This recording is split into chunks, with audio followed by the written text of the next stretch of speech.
Bueno, vamos arrancando. Primero que nada me presento, Nicolás Torres, profesor de filosofía de la UNLP. Le mando un saludo, le mando un abrazo grande a la Comi de Filo y les agradezco por haberme dado este espacio para hacer esta ponencia, que es una modalidad un poco rara, una ponencia diacrónica, que en realidad me gustaría que no sea tanto una ponencia, me gustaría que esto sea una mesa de debate diacrónica con todas sus particularidades, porque no voy a poder escucharlos en vivo y en directo, pero voy a estar muy atento leyendo los comentarios y también si quieren ponerse en contacto conmigo por algún otro medio, bueno, bienvenidos sean. Esta mesa de debate diacrónica trata acerca de la enseñanza de la filosofía y justamente el tema que nos convoca, que es la diacronía. Antes de arrancar, antes de meternos de lleno en el tema de la filosofía y la diacronía, me gustaría repasar muy, pero muy abuelo de pájaro, uno de los ejes de los que trató el ENF anterior, el ENF del año 2019, el que se hizo en la Universidad del Comahue, en la Escuela de Humanidades ahí en Neuquén.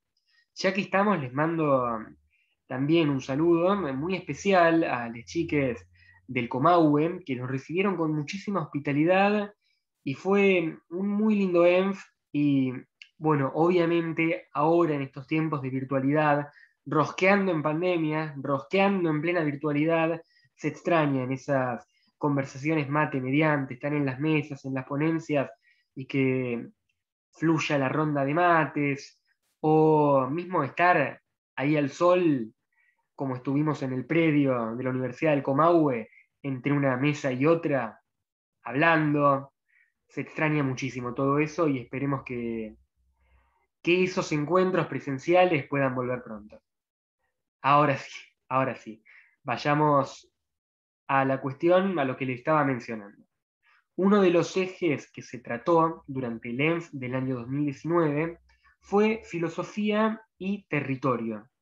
Hay una visión de la filosofía, hay varias maneras de entender la filosofía, eso ya lo sabemos todos acá, pero personalmente a mí la que más me gusta, que creo que es la que también más le gusta a las chicas de la Comi, y creo que a la gran mayoría de las que estamos acá en general, es una filosofía que esté arraigada, una filosofía que esté cargada de contexto. Yo creo que una filosofía así tiene un valor agregado respecto de la filosofía a lo mejor un poco más abstracta, a lo mejor un poco más académica o con conexiones dudosas o a veces a lo mejor hasta inexistentes con la realidad cotidiana de todos los días de, bueno, de nuestro país y de nuestra patria grande latinoamericana. Volviendo. Una pregunta que yo me he hecho mucho últimamente en el ejercicio de la docencia es, bueno, la docencia durante este último tiempo no se desterritorializó. Tenemos un panorama súper complejo, súper complejo. Muchas veces seguramente los que son docentes también lo entenderán, a veces ni siquiera hemos logrado contactarnos con nuestros propios alumnos a ese nivel. No que los vemos y que no tenemos idea en qué andan, en qué están, sino que pueden pasar un montón de días, semanas, hasta meses, pueden pasar también, y no tenemos ni idea de en qué andan. No tenemos ni idea de nada porque a lo mejor hasta nunca tuvimos contacto con ellos. A lo mejor tenemos el WhatsApp, tenemos el mail, pero nada, no sale ninguna respuesta de ahí. Entonces, nosotros queremos enseñar filosofía. También damos otras materias. Seguramente hemos dado otras. En todo caso, queremos que nuestra enseñanza de la filosofía o de lo que sea una enseñanza arraigada, situada, territorializada. Pero nos encontramos con este escenario, pandemia, virtualidad, durante mucho tiempo no presencialidad. Ahora estamos volviendo con la presencialidad cuidada, que yo personalmente la cuestiono. Personalmente no estoy de acuerdo.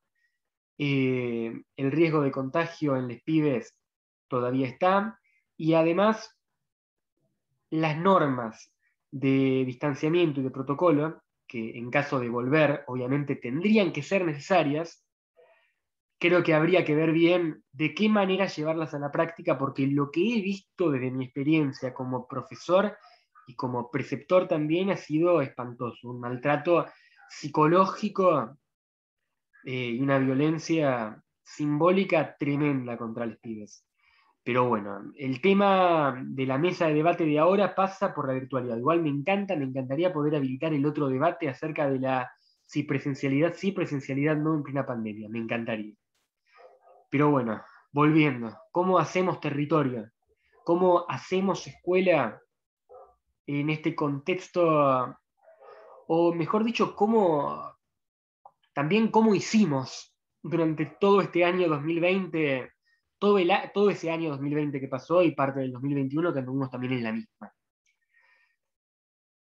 Obviamente no hay una respuesta única, no hay una receta universal, por más que hay mucha gente que vende eso, tips, recetas para dar la clase virtual perfecta. La educación virtual también se está mercantilizando, pero yo creo igual, creo que hay una chance chiquitita, es verdad, es... Bueno, hay una chance, por más mínima que sea, de que sea hasta subversiva contra el capitalismo o contra el sistema, como le quieran llamar. Yo creo que ofrece posibilidades muy interesantes la educación virtual. Ya vamos a ir a eso, ya vamos a ir. Pero, bueno, ¿qué hacer en este contexto de tanta, que estamos tan, a ver, este contexto de desorientación, de contingencia pedagógica, de... Yo me acuerdo cuando arrancó el 2020, cuando arrancó la pandemia, mejor dicho, lo que se nos decía, que me pareció muy bueno eso, era que teníamos que atender a los contenidos mínimos y poner el eje en la contención. Me pareció un muy lindo recordatorio de que quizá es un buen momento para poner en jaque el modelo del docente bancario, usando la terminología de Freire, del docente como un transmisor de contenidos. Yo creo que si tuviera que caracterizarla la docencia, creo que gran parte de la actividad docente pasa por atender contextos. Atender contextos. Y muchas veces, muchos fracasos que ha habido en la educación presencial de antes de la pandemia, creo que tienen mucho que ver con no haber atendido contextos. A veces la propia situación de la escuela a veces ha sido desventajosa en ese sentido. Yo pongo como ejemplo la manera en la que la escuela normativiza los espacios y los tiempos, la distribución de los alumnos en los bancos, y que algo que generalmente pasa, que pasa muy seguido, es que los alumnos más introvertidos son los que se sientan en los últimos lugares y a lo mejor para el docente es más difícil entablar un vínculo pedagógico con ellos, a veces por ahí no del tiempo. Eh, en ese sentido, la docencia virtual, el uso de aplicaciones como WhatsApp, aplicaciones básicas, las más elementales, porque con las más complicadas, con las plataformas onda Google Classroom o Moodle, que también fue otra que anduvo muy en boga, eh, son aplicaciones, son plataformas, son recursos digitales muy buenos, pero no sé hasta qué punto fueron los más adecuados para una época de desgaste psicológico y físico, tanto de alumnos como de profesores, como una época de incipiente pandemia. Aparte de que también acá meto otro tema más, otro subtema, los estudiosos de las TIC y la escuela un poco ponen en duda la idea de que los alumnos, por ser adolescentes, van a manejar mejor la tecnología.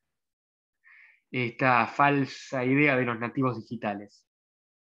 No, saquemos Moodle, saquemos Google Classroom. Lo más básico, lo más simple, como es WhatsApp. O el mail también mismo, pero bueno, más que nada WhatsApp. Haber hablado por WhatsApp con mis alumnos, haber atendido sus contextos, me ayudó a mí personalmente, me ayudó a establecer un vínculo a lo mejor más profundo y más continuado en el tiempo, que se hubiera vuelto muy difícil en el escenario de la presencialidad estándar, la de siempre y la de antes de la pandemia. Eso, punto uno. Y cuestiones técnicas, un segundito. Un papelón esto, pero bueno, tengo que conectar el cargador de, de la netbook. Ya vengo.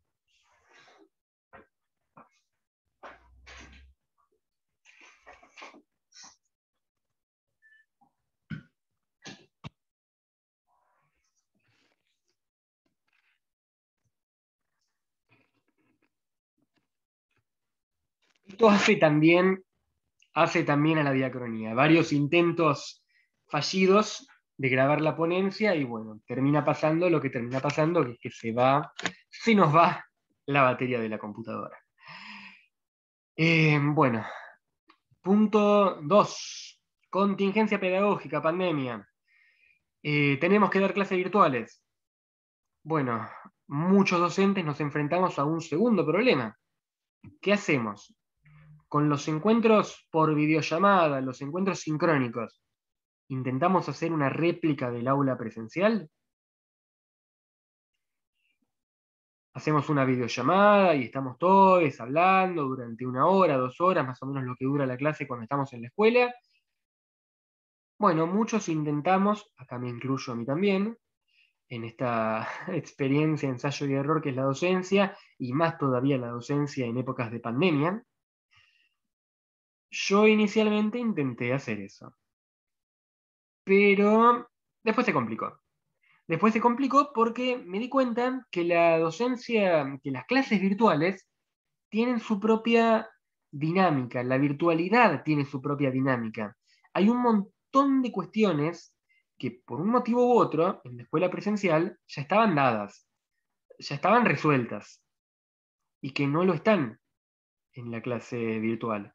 O que por lo menos yo creo que no lo están. Un ejemplo que a lo mejor puede parecer muy, muy obvio, prender la camarita, tener contacto visual con el alumno. Yo creo que eso no es algo que esté dado. Eh, la disposición del alumno a tener ganas de dejarse ver en un contexto en el que está en su propia casa, que está en un lugar suyo, íntimo, eh, no es algo que esté dado. Muchos profesores obligan a los alumnos a prender la cámara. A mí me parece que es violento y que es invasivo. Entonces, ya partiendo de esa base, de que ni siquiera el contacto visual está asegurado, que voy al ejemplo de la clase de filosofía, que se desarrolle un tema filosófico, que se desarrolle un debate filosófico, depende mucho de los cursos, ¿no? Hay cursos en los que he dado clase, época presencial, que se enganchaban charlando sobre el tema de la clase, otras veces por ahí cuesta construir ese interés. Bueno, todo esto, educación presencial. Que se pongan a hablar en la videollamada de la misma manera, con la misma naturalidad, digamos, con la misma dinámica que en la presencialidad, por lo menos yo desde mi experiencia creo que no. O sea, que se genere un clima de clase también hay que, es una cuestión de construirlo desde abajo, desde muy abajo, desde muy abajo. Entonces, tenemos un montón de cuestiones que en la presencialidad estaban dadas y que en la virtualidad no. Por eso yo creo que hay un montón de situaciones que a lo mejor uno podía esperar que se dieran en una clase, O no, ni eso, ni eso. Porque muchas veces uno en una clase presencial puede plantear un tema o hablar acerca de algo y esperar mucho tiempo hasta que ese algo que se habló es como que haga algún efecto en el alumno. Pueden pasar meses, pueden pasar años incluso. Estoy hablando de la educación, de la normalidad, digamos. La educación sobre la cual escribió alguna vez el pedagogo español Jorge La Rosa, que seguramente muchos de mis compañeros lo conocen porque se lo lee mucho en el tramo pedagógico de la carrera acá en la UNLP. La Rosa compara la docencia con plantar una semilla, que hasta que germine, hasta que crezca, tarda un montón de tiempo. Entonces, eso me gustó conectarlo con una palabra que también se puso muy de moda, que es la palabra, bueno, de nuevo, la palabra que nos convoca, la palabra diacronía. Un proceso continuado en el tiempo. Algo que no da resultados inmediatos. Ese era el sentido en el que yo les decía, que les había adelantado hace un ratito, que la enseñanza en un contexto virtual bien usada, o usada de una, no sé si bien, pero dependiendo de cómo se la use, puede ser hasta subversiva con la lógica, con el mandato inmediatista del capitalismo. A lo mejor, a lo mejor por eso hubo muchas voces en contra de la educación virtual por ser supuestamente improductiva o por no servir. A lo mejor viene por ese lado. Igual, ojo, ojo, no voy a ser ingenuo porque, como creo que dije antes, la educación virtual hoy es parte de la mercantilización que ya conocemos de la educación. Ya forma parte de la educación, hasta podríamos decir tristemente que está privatizada, de hecho. Eh, y bueno, más que nada por Google. Volviendo al tema de la diacronía. La diacronía, bueno, obviamente, en una clase por videollamada a lo mejor no va a pasar todo lo que pasa en una clase presencial. Y a lo mejor en las clases presenciales puede tardar un montón de tiempo hasta que pase algo. De nuevo, diacronía, diacronía, diacronía.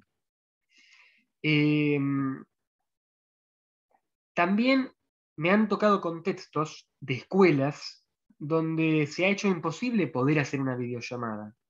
Doy un ejemplo. Yo soy profesor, no de filosofía, de otra materia, en una escuela que queda un secundario para adultos, en la localidad rural de Arturo Seguí, que queda en el partido de La Plata.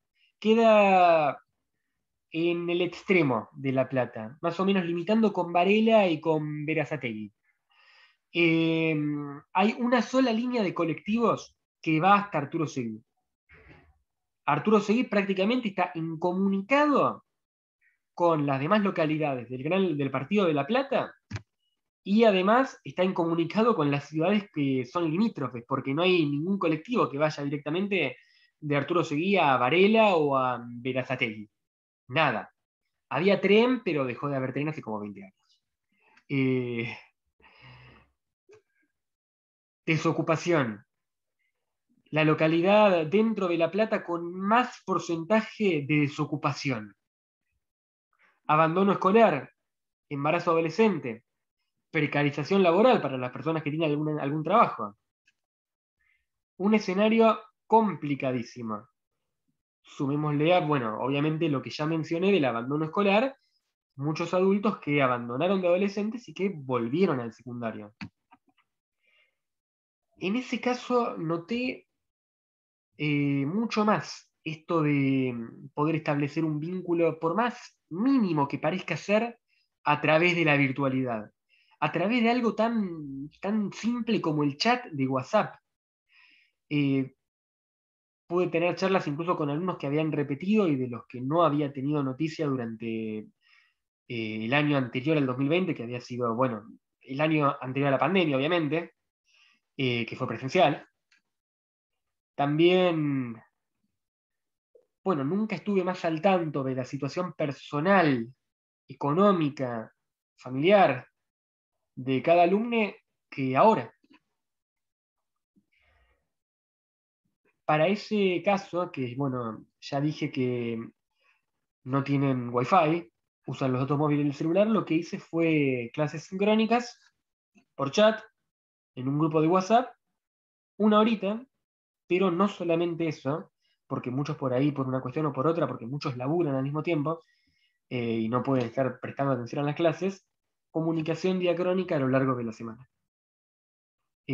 Todo esto no lo digo como una receta, lo digo reponiendo mi propia experiencia como docente y mi, mi experiencia con la diacronía que, no sé, un poco personalmente creo que tiene cierta belleza la diacronía y que creo que vale la pena que la conservemos incluso cuando termine esto, que igual, dicho sea de paso, otro debate más, eh, tendríamos que empezar a pensar en cuáles fueron las causas sistémicas de esta pandemia para que no se repite, para que no, así como volver a la presencialidad no es el paraíso perdido, la normalidad de siempre de pandemia tampoco lo es, bueno, ya eso todos lo sabemos, pero me pareció oportuno mencionarlo.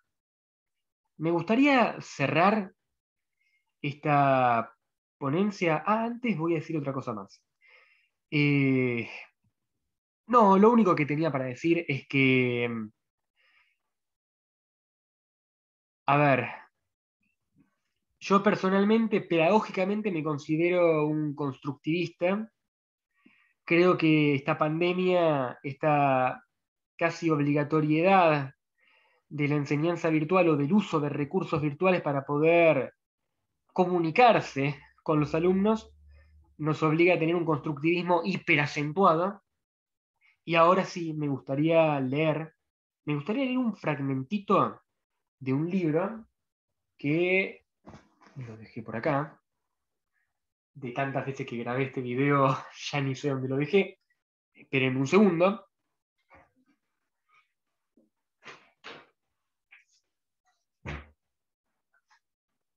Acá estamos. Bueno, fue escrito por una persona de pensamiento y de acción, platense, fallecida recientemente, compañera nuestra de la carrera de filosofía, compañera nuestra, Lula Rodríguez Sá, que escribió un libro publicado por la editorial artesanal Gata Peluda, que se llama Filosofía, Ciencia de la Conjetura, la ausencia de humor y la seriedad como etiqueta distintiva del discurso filosófico. Muy lindo libro. Instagram, Gata Peluda OK, hacen envíos a todo el país. Me gustaría detenerme en este fragmentito porque hay algo que no quiero dejar de mencionar, que lo menciono siempre y no quería que fuera la excepción hoy. Que esto ya lo sabemos todos, pero a lo mejor vale la pena repensarlo en este contexto de pandemia. Yo siempre cuando intento ir al aula intento pensar en que voy a tener frente a mí entre 25 y 30 subjetividades con sus historias, con sus intereses, con intereses también de su propio grupo generacional, del grupo poblacional del que vienen, y no caerles con la filosofía ¡buah! Como si fuera la panacea. Este, o un saber que viene desde lo alto del Olimpo, sino de construir con ellos un saber situado. Y hay un pasajito, este libro de Lula, que me parece que es súper ilustrativo al respecto y se los voy a leer ahora. Dice así: en la actualidad tenemos un intento de desenmohecer a la filosofía, de descontextualizarla, de mezclarla con otras artes, de hacerla masiva en los medios de comunicación. Es como una bocanada de aire puro para la filosofía, sacarla de su contexto natural y darle vida, correrse del trono. Pero ojo, la filosofía deberá también tener la humildad necesaria de admitirse como no necesaria para todos.